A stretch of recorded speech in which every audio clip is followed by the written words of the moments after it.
여러분 평안하셨습니까? 네. 너무 반갑습니다. 오늘 우리 집회의 표가 뭡니까? 보라, 내가 속히 어리니. 여러분, 이 말씀 여러분에게 위로가 되지 않습니까? 보라, 내가 속히 어리라.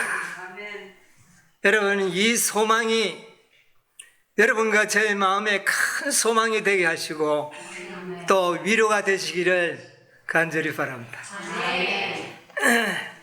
우리 장로님께서 우리 요한계시록 22장 이 마지막 절에 우리 주님께서는 이렇게 우리에게 가장 위로가 되는 말씀으로 그렇게 말씀을 남기셨습니다. 한번 우리 같이 다시 한번 그 말씀을 보도록 하겠습니다. 22장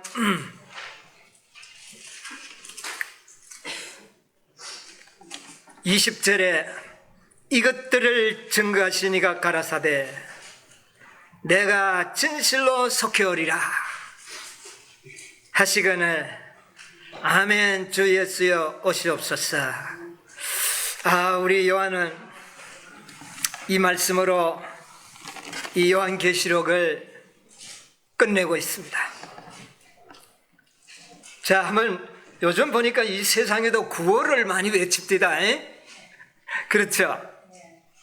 제가 보라 내가 속히 오리니 하면 여러분은 아멘 주여 속히 오시옵소서 한번 해봅시다.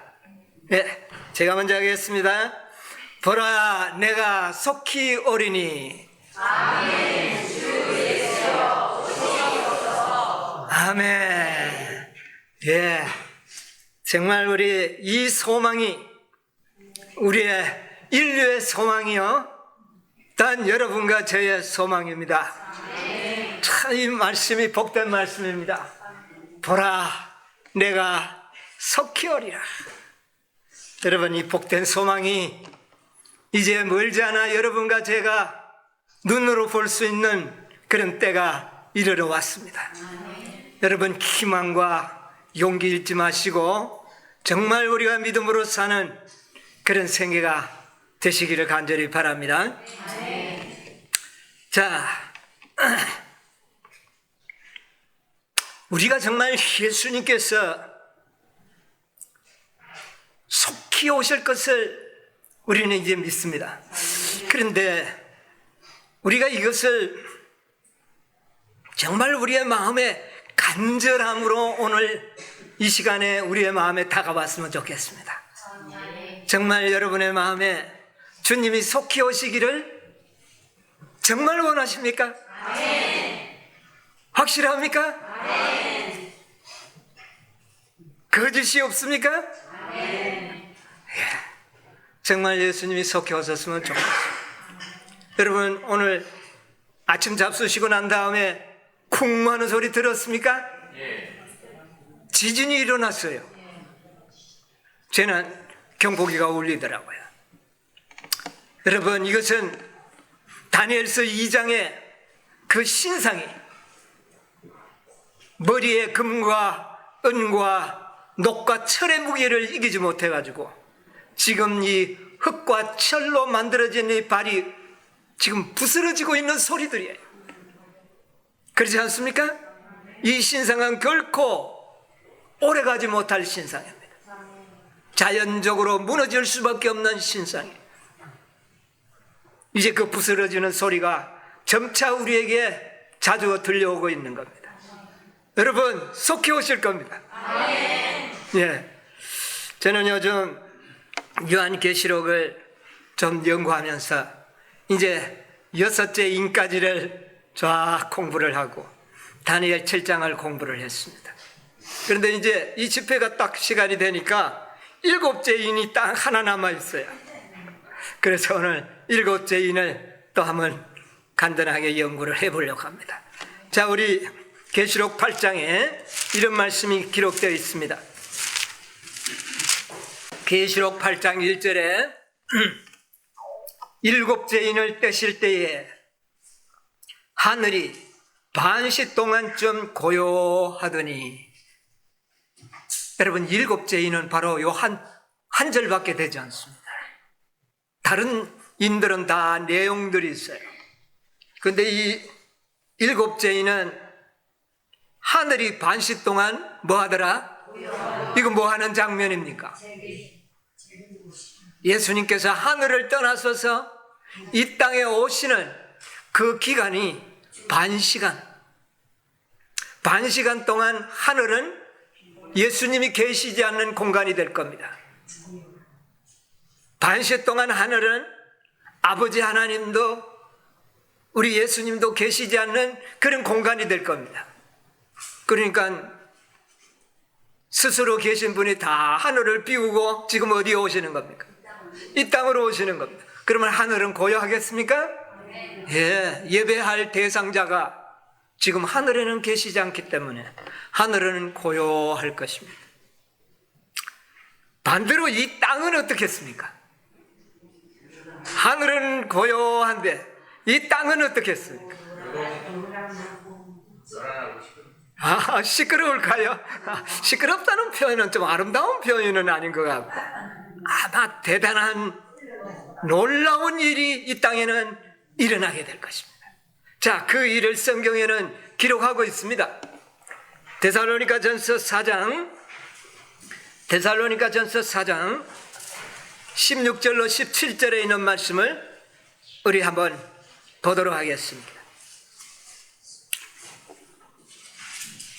데살로니가전서 4장 16절로 17절. 천지에서 호령과 천사장의 소리와 하나님의 나팔로 친히 하늘로 쫓아 경림하시니 그리스도 안에서 죽은 자들이 먼저 일어나고 그 후에 우리 살아남은 자도 저희와 함께 구름 속으로 끌어올려 공중에서 주를 영접하게. 예, 됐습니다. 거기까지 읽겠습니다. 이 땅에는 어떤 일이 일어난다고요? 주께서 호령과 천사장의 소리와 하나님의 나팔이 울려 퍼지는 가운데서, 여러분, 우리 예수님께서 다시 오실 때는 조용하게 오시지 않을 것입니다. 아무도 모르게 살그머니 오시지 않습니다. 천사장의 소리, 하나님의 나팔로 천사장의 호령을 하고 하나님의 나팔로 천지가 진동하는 그런 나팔 소리를 울리면서 이 땅에 임하게 될 것입니다. 여러분, 그 장면을 짧은 시간이나마 하면 여러분 연상을 해보십시오. 옛날에 우리 동네에 사람이 많이 살 때에 저 학교에 밴드부가 나팔을 불면은 아이들이 순식간에 다 모여드는 여러분 그런 경험을 저는 기억하고 있는데, 여러분 하늘에서 하나님의 나팔로 이 땅에 우리 하나님 나타나실 때에 이 세상의 모든 사람의 눈은 어디를 향할까요? 저 동쪽 하늘을 향하여 쳐다보면서 영광스럽게 오시는 우리 주님의 재림의 영광을 보지 않겠습니까? 그때는 이 세상은 참으로 놀라운 일을 경험하게 될 것입니다. 그렇지 않습니까? 예, 우리는 이런 일을 경험하게 될 것입니다. 천사장의 호령이 얼마나 우렁차고 의미가 있을는지 우리는 상상할 수가 없어요. 그래서 이 땅에는 그때의 죽은 자들이 어떻게 한다고요? 하나님의 나팔 소리가 들리니까 죽은 자들이 땅 속에서 어떻게 합니까? 일어난다 그랬어요. 예언의 그 장면을 어떻게 한다 그랬어요? 땅에서 뭐가 일어난다고요? 큰 뭐가 들린다고. 큰 소음이 일어나는 가운데서 죽은 자들이, 죽은 의인들이 땅에서 부활하게 되는 겁니다. 여러분, 의인들이 부활할 때 그냥 살구머니 그렇게 부활할까요? 예? 일어나면서 조용히 일어날까요? 의인들이 부활하면서 딱 눈을 뜨니까 하늘에는 뭐가 보입니까? 천천만만의 천사들과 함께 공중에 임해 계시는 예수님의 영광스러운 모습을 그들은 어떻게 해요? 보게 되지 않을 것입니까? 그러면서 그들은 큰 소리로 외치지요. 뭐라고 외칠까요? 자, 고린도전서 15장 55절로 보면 사망아 너의 이기는 것이 어디 있느냐? 사망아 너의 쏘는 것이 어디 있느냐? 사망에 쏘는 것은 죄여 권능은 무엇이라? 율법이라. 여러분, 죽은 의인들이 땅속에서 살아날 때에 조용히 일어나지 않습니다. 일어나면서 영광스러운 주님의 재림의 영광을 보고는 그들은 나는 승리하였노라. 사망아 너의 이기는 것은 어떻게 해요? 어디 있느냐? 그렇게 외치게 될 것입니다. 여러분, 오늘날 수많은 의인들이 뭐에게 졌습니까? 사망에게 졌어요. 그래서 원치 않는 다티끌 속에 지금 어떻게 됩니까? 잠자고 누가 오시기를? 그리스도의 재림을 지금 기다리고 있는 것입니다. 그런데 그들이 이 마지막 하나님의 나팔로 부활할 때에 그들은 사망에서 어떻게 했어요? 승리자로 나타나는 것입니다. 여러분, 14만 4천인들은 살아서 승리자가 되지만 이들은 언제요? 부활하면서 사망아 너의 이기는 것이 어디냐? 사망아 너의 쏘는 것이 어디 있느냐? 뭐에 이긴 겁니까? 사망을 이겼다. 여러분, 이 세상에는 아직도 한 사람도 사망을 이긴 자가 없었어요. 그러나 이때는 모두가 다 사망을 어떻게 해요? 이기게 될 것입니다. 자, 우리 정말 사도 바울은 이 일을 뭐라고 이야기했느냐면은 55장과 57장에 보면 그런 이야기를 했어요. 51절 57절에 보면 보라 너희에게 무엇을 말하노니 비밀을 말하노니 우리가 다 뭐하지 않을 것이요 잠잘 것이 아니요 마지막 나팔 순간에 호련히 어떻게 해요? 다 변하리라. 모두가 승리자가 될 것을 이야기하고 있어요. 이게 언제 이런 일이 일어납니까? 재림입니다. 여러분, 재림 때에 이런 일이 일어날 것이에요. 그래서 하늘이 반시 동안 고요하는 그 순간에 이 땅에는 어떻게 해요? 엄청난 일들이 일어나는데 하나님의 나팔 소리, 천사장의 소리, 그리고 죽은 자들이 승리의 함성 소리가 울려 퍼지는 놀라운 장면이 이 땅에서 일어나게 될 것입니다. 그게 바로 그리스도의 뭡니까? 재림입니다. 이 날이 기다려지지 않습니까? 네, 이 날이 속히 오리라. 그렇게 멀지 않을 것입니다. 네. 자, 그래서 이 땅에 의인들이 다 부활하면 7일 후에는 어떻게 될까요? 또 7일 후에는 이 땅은 어떻게 됩니까? 이제 이 땅은 죽음의 정막으로 조용할 겁니다. 그러나 하늘은요? 하늘은 놀라운 일이 일어나겠어요.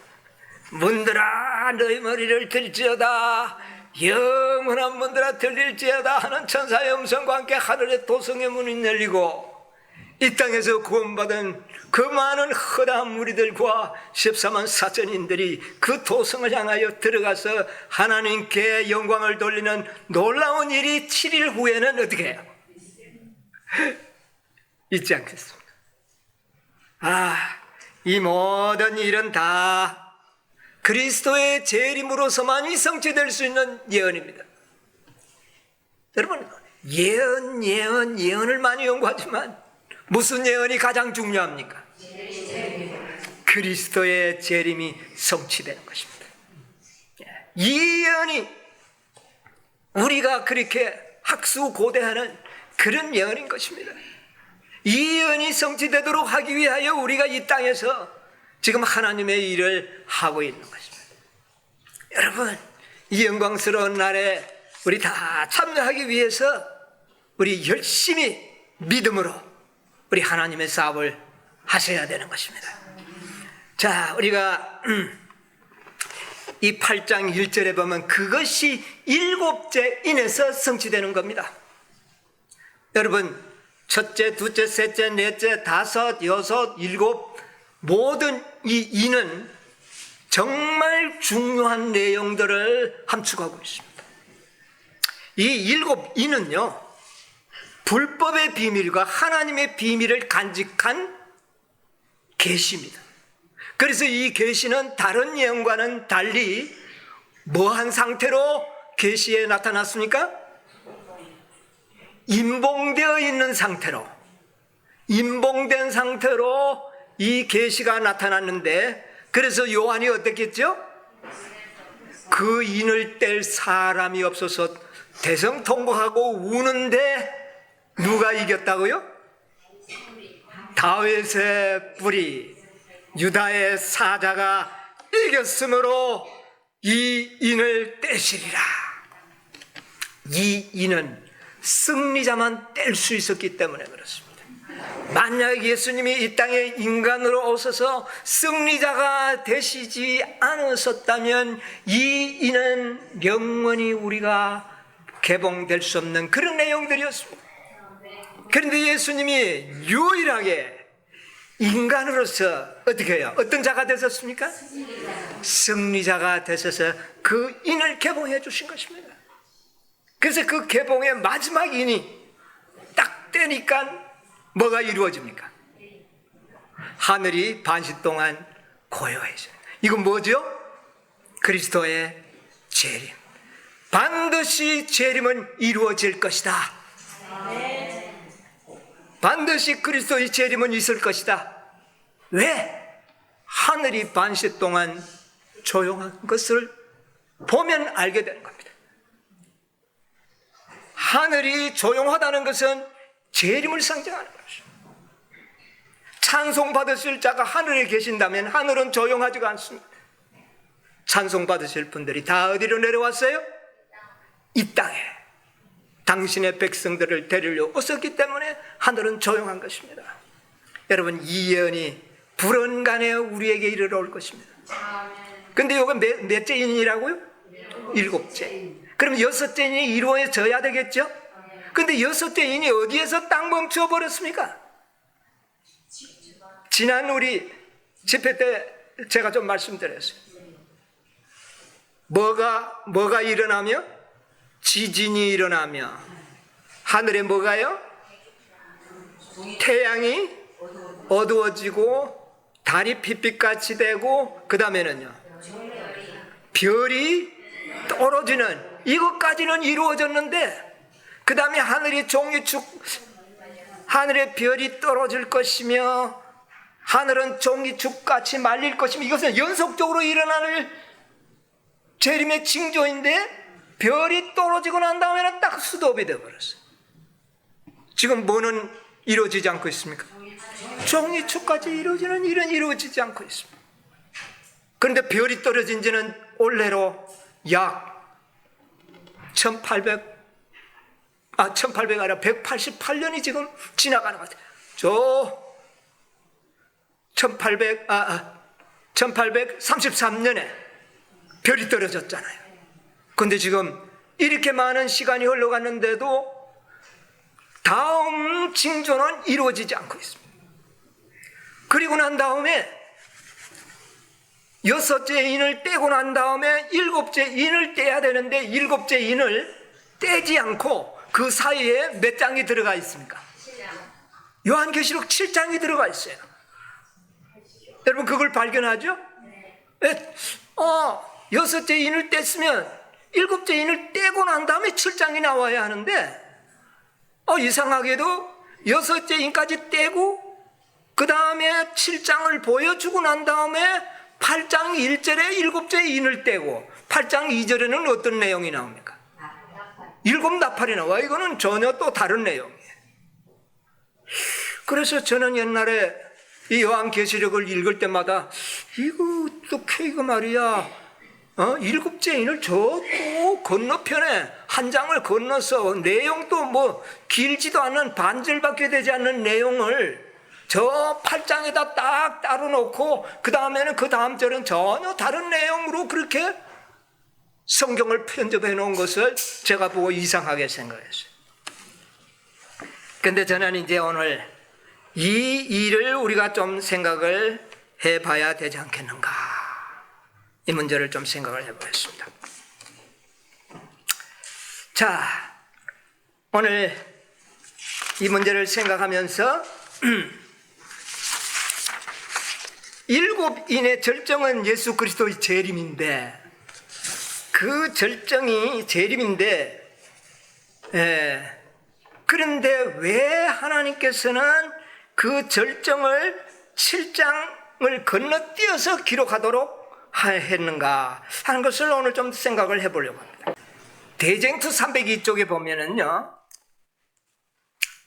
각시대 대쟁투 302쪽에 보면 이런 말씀이 있어요. 그리스도의 재림은 각 시대를 통하여 하나님의 자녀들의 희망이 되어왔다. 뭐가요? 재림이 각 시대의 하나님의 자녀들의 희망이 되어왔다. 찾았나요? 읽었어요. 주께서 감람산에서 이별하시면서 다시 오시겠다고 하신 재림의 약속은 제자들의 미래를 밝혀주었고, 어떤 슬픔도 빼앗아 갈 수 없고 어떤 시련도 흐리게 할 수 없는 기쁨과 희망으로 그들의 마음을 충만하게 해주었습니다. 이제 거기까지 보겠습니다. 여기 보니까 각 시대의 하나님의 백성들의 희망은 재림이었다. 그런데 이 재림의 소망은 어떤 슬픔도 빼앗아 갈 수 없고, 뭐요? 어떤 슬픔, 그 다음에 어떤 시련도 흐려지게 할 수 없고, 모든 시련과 슬픔을 기쁨과 희망으로 그들의 마음을 어떻게 해요? 충만하게 했다. 여러분, 일곱인을 이렇게 조금 요약을 해보면은요, 첫째 인을 떼니까 뭐가 나왔습니까? 첫째 인을 떼니까 흰말이 나왔죠? 자, 이 일곱인 중에 사단의 불법의 비밀과 하나님의 비밀이 들어있었다고 말입니다. 그러므로 이것을 인봉해 놓은 거예요. 자, 사단의 비밀이 첫째 인과 넷째 인까지는 사단의 불법의 비밀을 숨겨놨습니다. 하나님께서, 예수님께서 이 땅에 오셔서 교회를 세우셔서 이름 빛 성령으로 그들에게 축복하셨을 때 그 교회는 흰말로 상징이 되었습니다. 흰말이었습니다. 그런데 그 다음 말이 무슨 말입니까? 붉은 말이 나와요. 이것은 뭡니까? 사단이 하나님의 백성들을 그때부터 어떻게 해요? 아주 무섭게 핍박하는 그런 역사가 이루어질 것을, 많은 성도들이 피를 흘려서 땅을 붉게 물들일 것을 예언하는 겁니다. 그래서 무슨 말? 붉은 말. 이 사단의 비밀이었어요. 그 다음에 무슨 말이 나옵니까? 검은 말이 나옵니다. 검은 말이 무엇입니까? 이것은, 자, 하나님의 백성들이 그렇게 많은 피를 흘리면서 죽어가도 방금 읽었듯이 그들은 슬픔을 기쁨으로 바꾸고 시련을 기쁨으로 바꾸는 능력을 가지고 있었어요. 그들은 죽음의 순교장에 나가면서 하나님의 성호를 찬양하고 정말 찬미를 부르면서 순교장에 나아가지 않았습니까? 모든 것을 이길 수 있도록 해준 것은 그리스도의 무엇이다? 재림의 소망. 내가 지금 죽지만 주님께서 분명히 나를 데리려 오셔서 나를 살려서 하늘에 데려갈 것이라고는 소망 때문에 죽음도 슬프지 않았고 그것을 이길 수 있었다는 것입니다.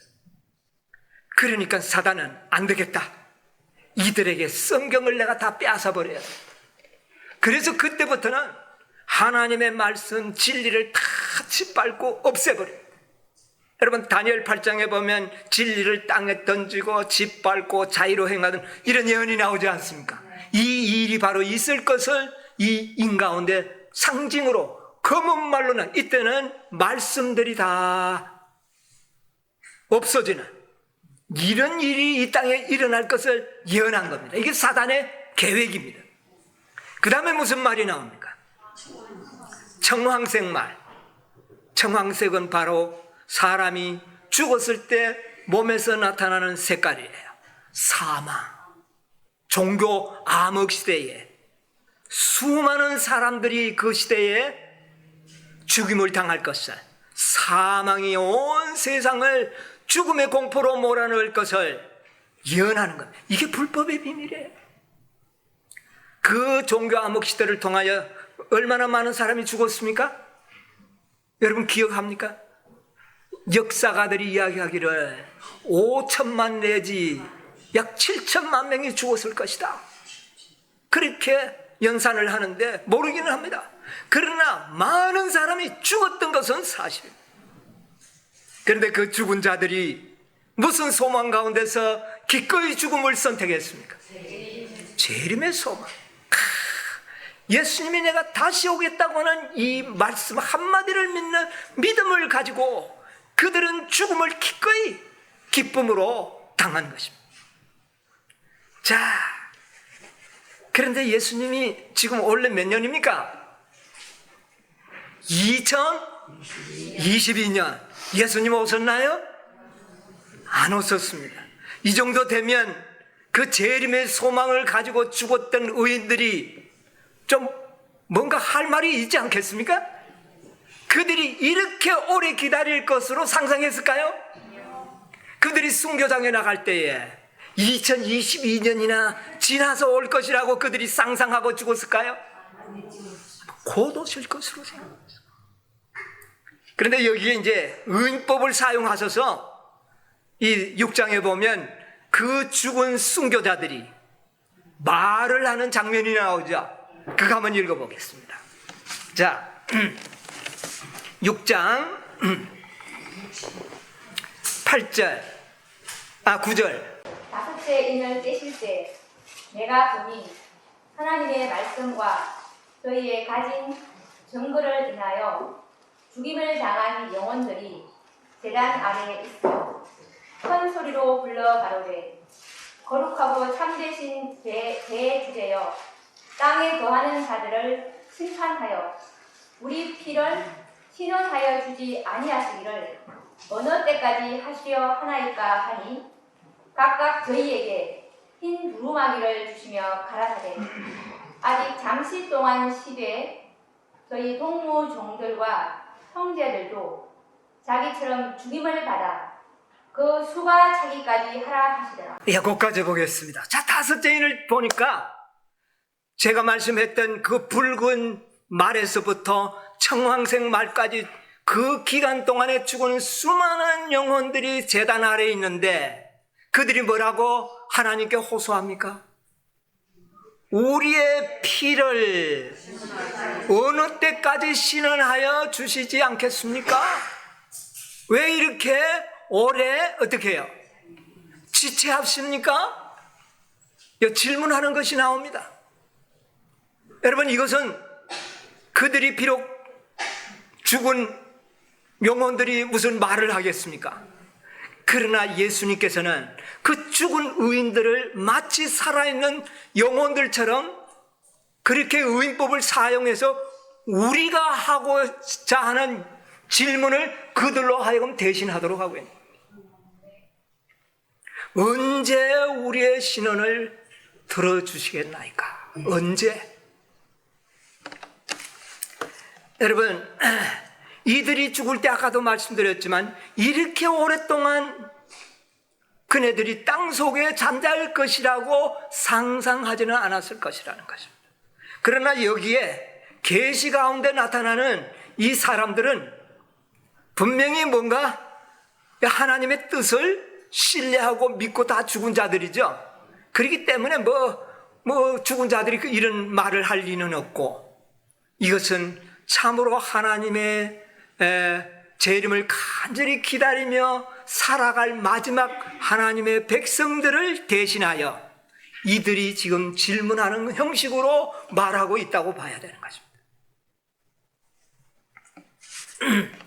자, 그런데 이제 보세요.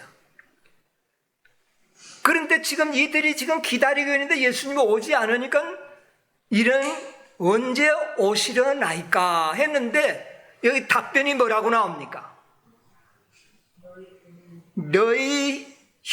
너희들처럼 죽임을 받아 형제들이 그 동무들이 너희 동무들의 뭐가 차기까지? 수요가 차기까지 기다리라. 이게 만족한 대답이 되나요? 언제까지 그러면 언제 시기만 알려 시기를 묻는데 시기도 답을 안 하고 대신 뭐를 가르쳐 줍니까? 수요가 차기까지 기다리라. 그래놓고는 다섯째 이내는 몇 명이 수요가 찬다는 그 한계점을 나타냈나요? 안 나타냈나요? 그러면 이 죽은 영혼들이 이거 도대체가 더 답답하네. 시기도 안 가르쳐주고 또 뭐 몇 명 수요가 찬다는데 몇 명이 차는지도 모르지 않습니까? 이건 정확한 대답이 아니잖아요. 그러면 우리 주님께서 간절하게 시기와 때를 아는 이들에게 그 수요가 몇 명인지 대답을 해주지 않은 채 일곱째 인이 끝나버린다면 우리 주님이 그런 분이시겠습니까? 절대로 그런 분이 아닙니다. 수요가 차기까지 잠시 기다리라 해놓고 일곱째 인을 떼서 재림의 징조를 살짝 보여주고 이런 징조가 먼저 있을 것이다 보여주고 난 다음에는 그 다음에 7장을 열어줍니다. 일곱째 인을 떼기 전에 7장을 열어주는데 7장에 보니까 그 바로 그들이 궁금하게 생각할 누구가 나옵니까? 너희들처럼 죽임을 받아 그렇게 수요가 어떤 자들이 채워지기까지 살아계신 하나님의 인을 받은 자들이 몇 명? 14만 4천인. 여기에 대답이 나오는 겁니다. 이들이 누구의 동무들이에요? 순교자들의 동무. 그래서 너희들의 동무가 수요가 차기까지 기다리라.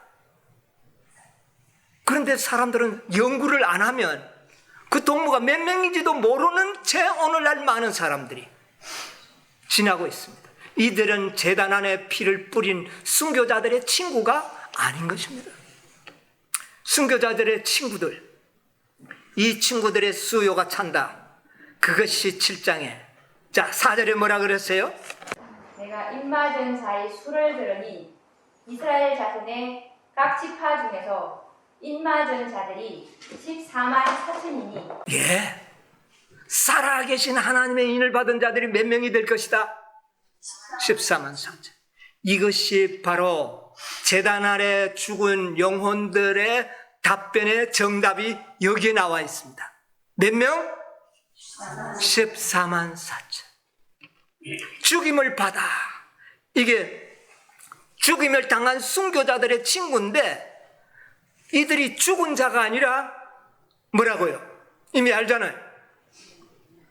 이들은 스파조가 아닌 순교자들은 스파조예요. 그러나 죽음을 받은 자들은 뭐라고요?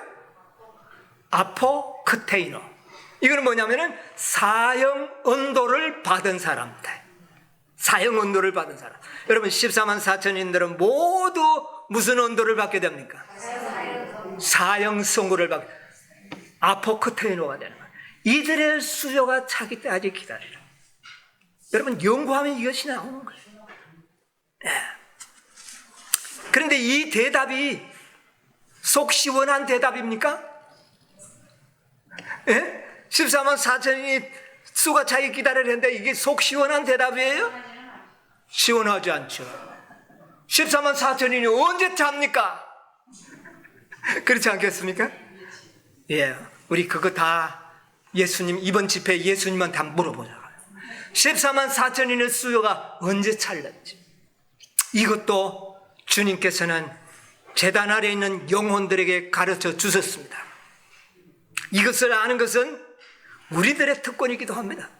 네, 이것은 잠시 좀 두고. 자, 그런데 우리 주님께서는 이런 말씀도 하셨어요. 요한복음 14장 1절로 3절 한번 읽어보세요. 자, 우리 다 같이 외울 수 있죠? 한번 외워볼까요? 너희는 마음에 근심하지 말라. 하나님을 믿으니 또 나를 믿으라. 그렇지 않으면 너희에게 일렀으리라. 내가 너희를 위하여 저소를 예비하러 가노니 가서 너희를 위하여 저소를 예비하면 내가 다시 와서 너희를 내게로 영접하여 나 있는 곳에 너희도 있게 하리라. 자, 뭐라 그랬습니까? 저소를 예비하면 어떻게 해요? 내가 다시 와서 너희를 내게로 영접하겠다. 자, 계시록 6장에는 뭐가 차면? 수요가 차면 그랬죠. 자, 우리 초기 문집에 뭐라 그랬습니까? 초기 문집에 보면 나는 천사들이 279페이지에 보면 나는 천사들이 하늘에서 왔다 갔다 하는 것을 보았다. 한 천사가 잉커통 꿀로 만든 것을 가지고 지구에서 돌아와 예수님께 자기의 일이 끝났음을 보고하고 성도들의 수가 차고 인치는 사업이 마쳤음을 보고했다. 그러자 나는 십계명이 들어있는 법궤 앞에서 봉사하시는 예수께서 향로를 내던지시는 것을 보았다. 자, 거기까지 보겠습니다. 여기 보면은 뭐가 끝나면은 인치는 사업이 끝나면은 내가 어떻게 해요? 이제 던지시고 이 땅에 어떻게 해요? 재림하실 수 있는 겁니다. 자, 가만 조건이 두 개가 나타나죠. 처소를 예비하면 어떻게 되겠다? 오시겠다는 말과 그 다음에 또 하나의 조건은 수가 차면 오시겠다. 여러분, 이 두 가지 조건을 잘 관련을 한번 시켜보시기 바랍니다. 처소는 예비되었는데 수요가 안 차면 이것도 안 돼요. 수요는 찼는데 처소가 없다. 이것도 안 돼요. 그러면 처소와 수요는 거의 같은 시간에 어떻게 해요? 준비도 되고 또 어떻게 해요? 수요도 차야 되지 않겠느냐고 말이에요. 이 두 가지 예언을 여러분 잘 마음에 한번 생각해 보시기 바랍니다. 그래서 이 7인 중에 그 순교자들에게 한 말, 너희 동무들의 수요가 차면 내가 너희 신원을 어떻게 해요? 풀어주겠다. 신원을 풀어주는 건 재림 때를 이야기하는 것이거든요. 그래서 너희 동무들의 수요가 차면 오겠다.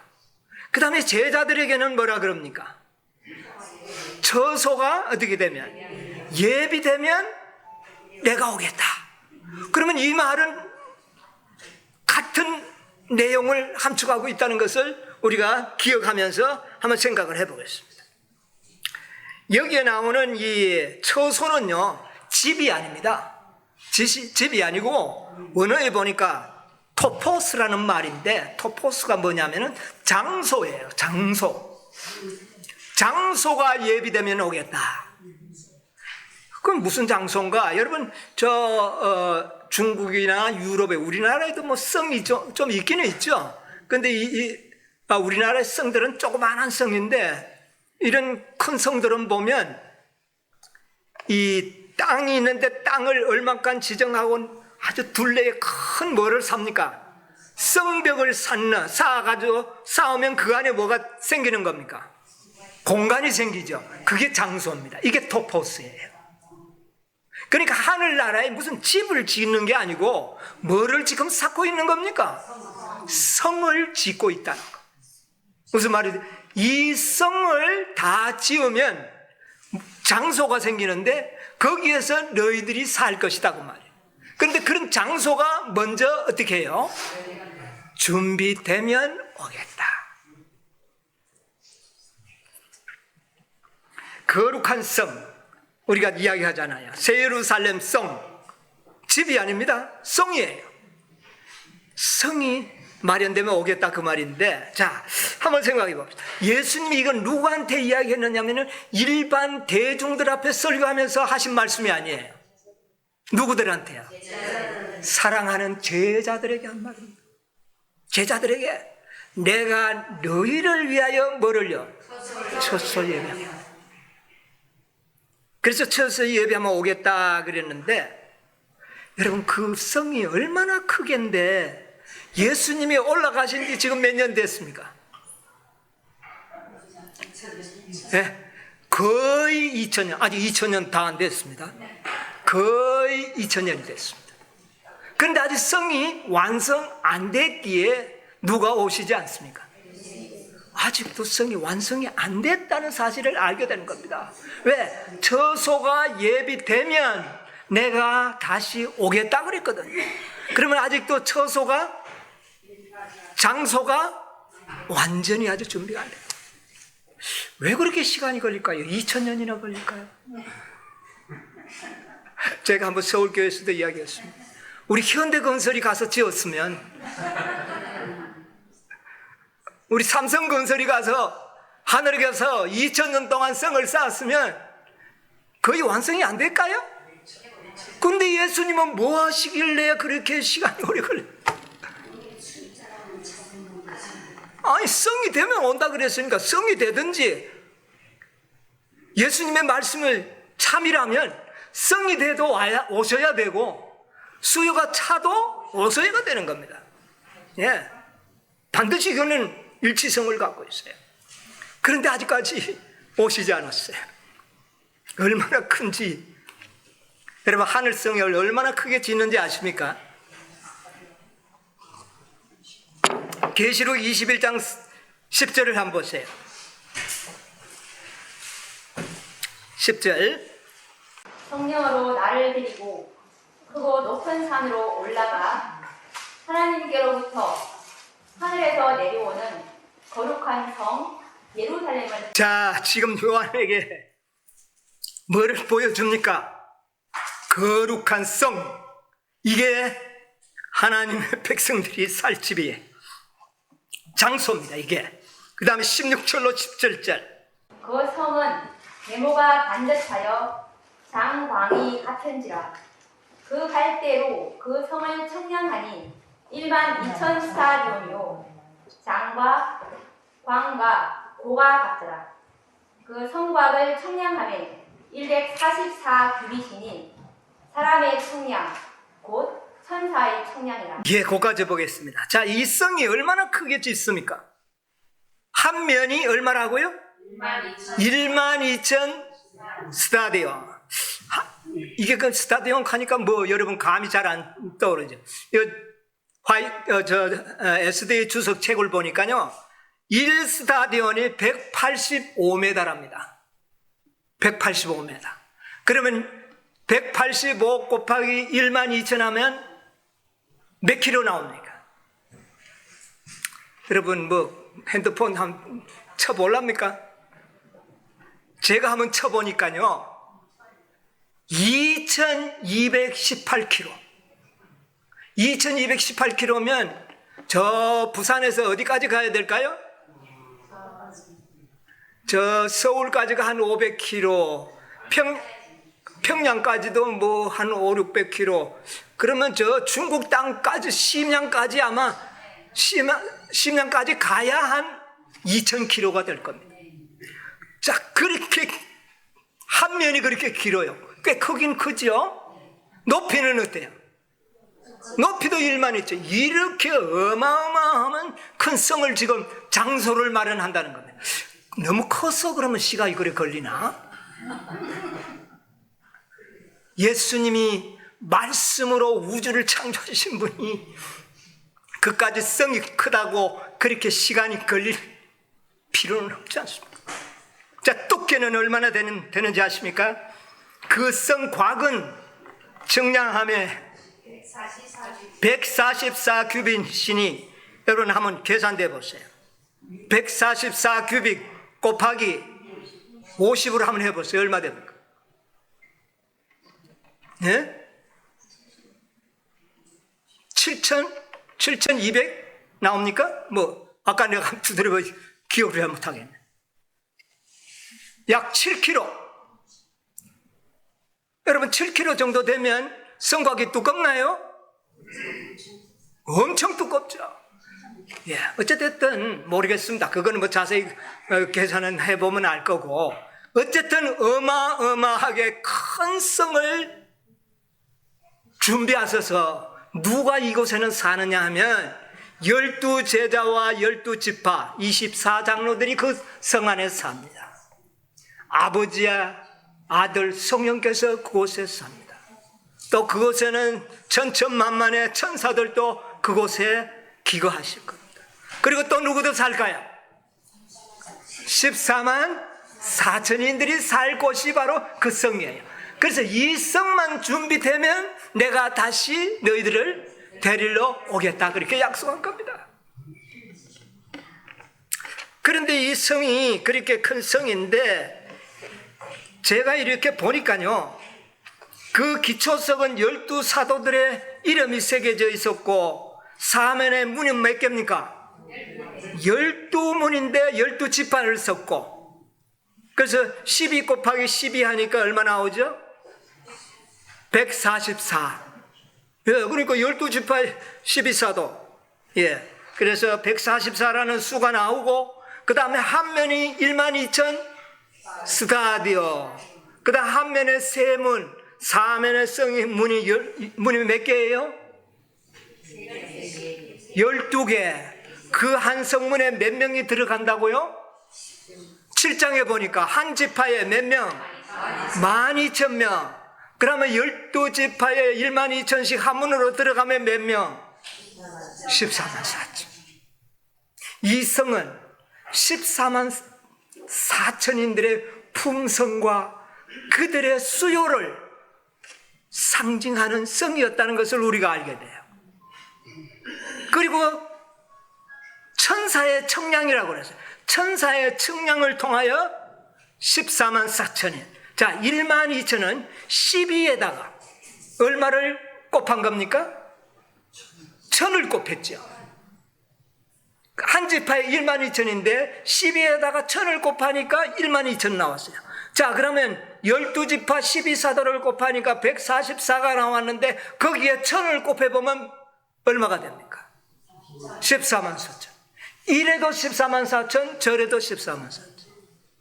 이 성은 바로 14만 4천인들의 수요와 그들의 품성을 상징으로 설계하여 지은 집이라는 겁니다.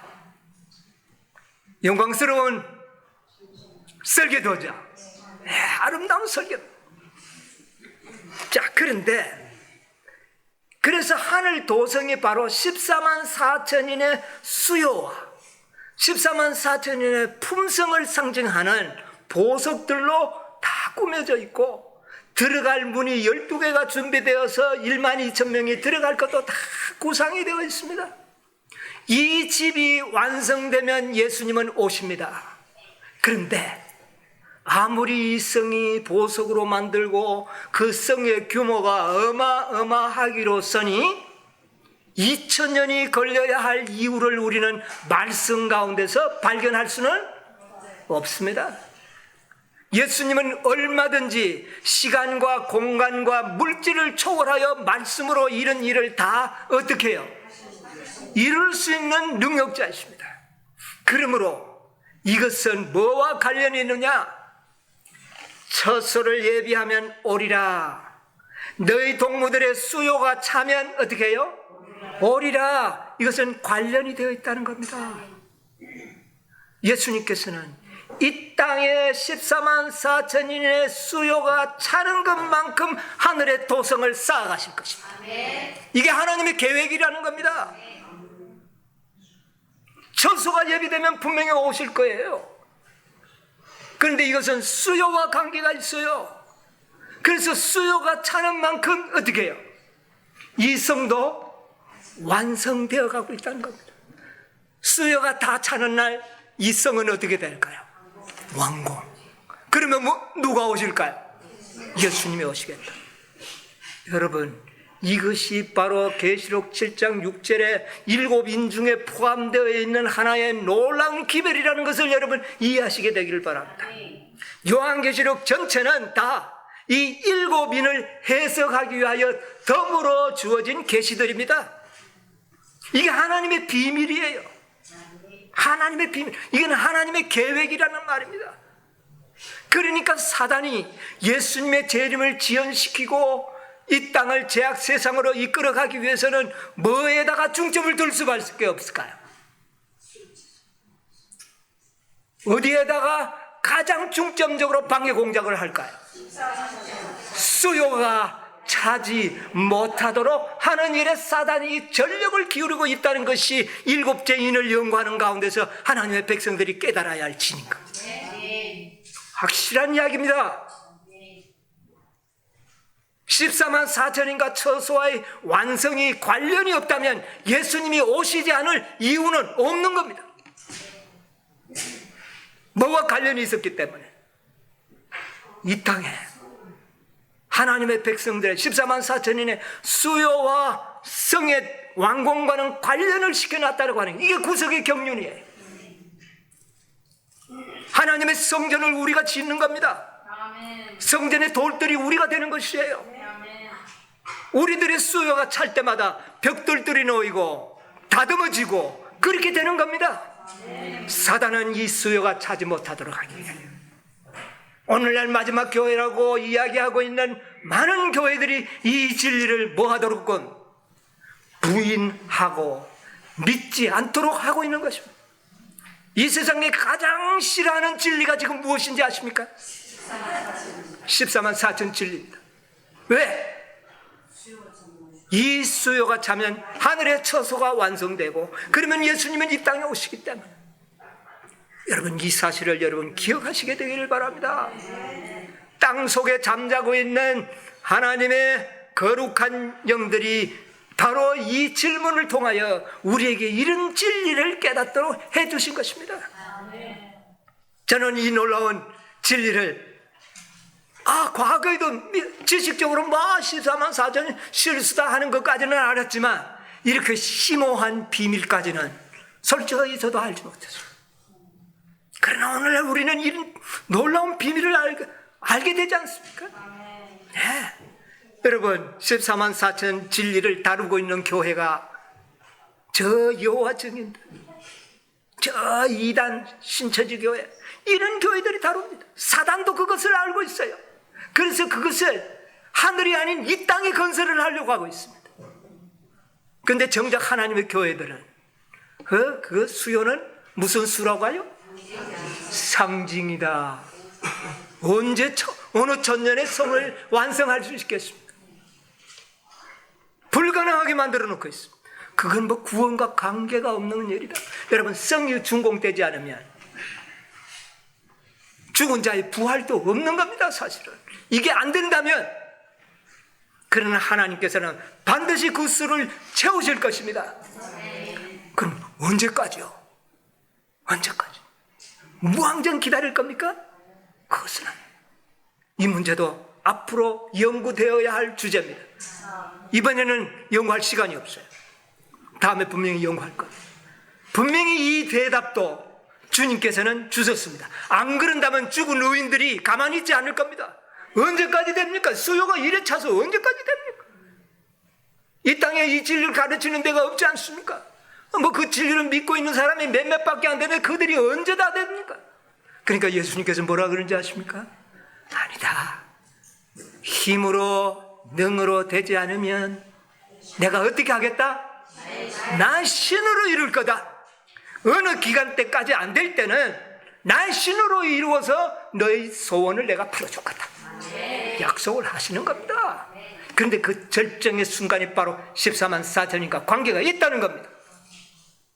우리의 인간 능력으로 되지 아니하면 하늘의 성령의 능력으로 이 일을 이루실 것이다. 14만 4천이는 수요를 채울 것이라는 것입니다.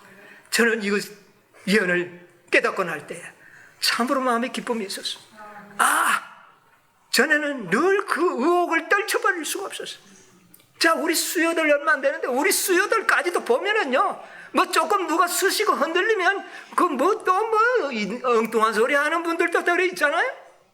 언제 채워줄 겁니까? 예?